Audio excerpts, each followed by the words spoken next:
Hello বন্ধুরা, tomato sauce কী করে তৈরি করে আজকে আমি তোমাদের সঙ্গে তৈরি করে দেখাবো। টমেটো সস কী করে তৈরি করে। এই দেখো, টমেটোটাকে আমি আগে সিদ্ধ করে নিয়েছি, তারপরে দেখো মিক্সচারে করে আমি পেশাই করে নিয়েছি টমেটোটা। হ্যাঁ দেখো, এখানে পেশাই করে নিয়েছি। এবার টমেটোটা আমি ছেঁকে নেব। দেখো বন্ধুরা, এরকম করে করে আমি বীজগুলো সব করে নিয়েছি। এই দেখো, এই যে বীজগুলো এখানে রেখেছি, আরও বেসিনের মধ্যে পড়েও গেছে অনেকটা। বীজটা আমি এরকমভাবে বের করে নিলাম।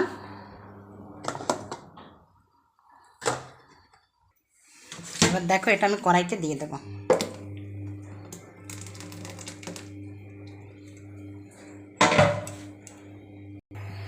দেখো, ওটার মধ্যে দিয়ে দেবো আমি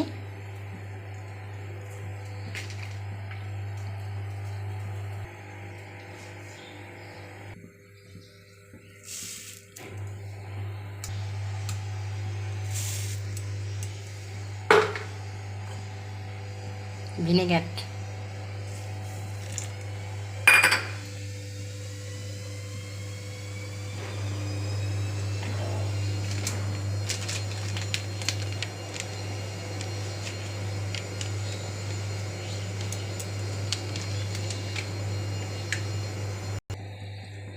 আদা, রসুন পেঁয়াজি দেয়, আমি দেবো না, এটা নিরামিষ করব। দেখো বন্ধুরা, সসের কালারটা কত সুন্দর এসছে। এবার ফুটলে পরে আরও সুন্দর হবে কালারটা। টমেটো এত সস্তা বন্ধুরা, 2 টাকা কিলো টমেটো বাজারে। কি করব, এক কড়াই সস করে রেখে দিই, সারা বছর খেতে পারবো। দেখো বন্ধুরা, শুধু কালারটা দেখো কত সুন্দর হয়েছে। কালারটা দেখো, সসের মতন একদম দারুণ সুন্দর হয়েছে কালারটা। দেখো, সসটা আমার হয়ে এসছে প্রায়।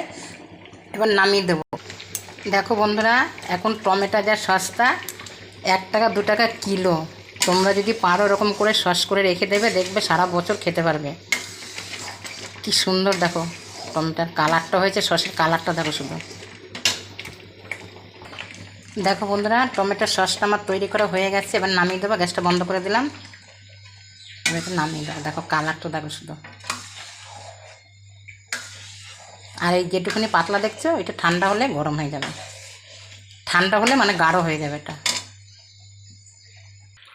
আমার এই সস করার রেসিপিটা যদি তোমাদের ভালো লাগে, তাহলে লাইক কমেন্ট শেয়ার করে দিও। এই যেটুকুনি পাতলা পাতলা আছে দেখেছো, একটুখানি ঠান্ডা হলে গরম এই হয়ে যাবে, মানে ঠিক হয়ে যাবে, আর একটু গাঢ় হয়ে যাবে।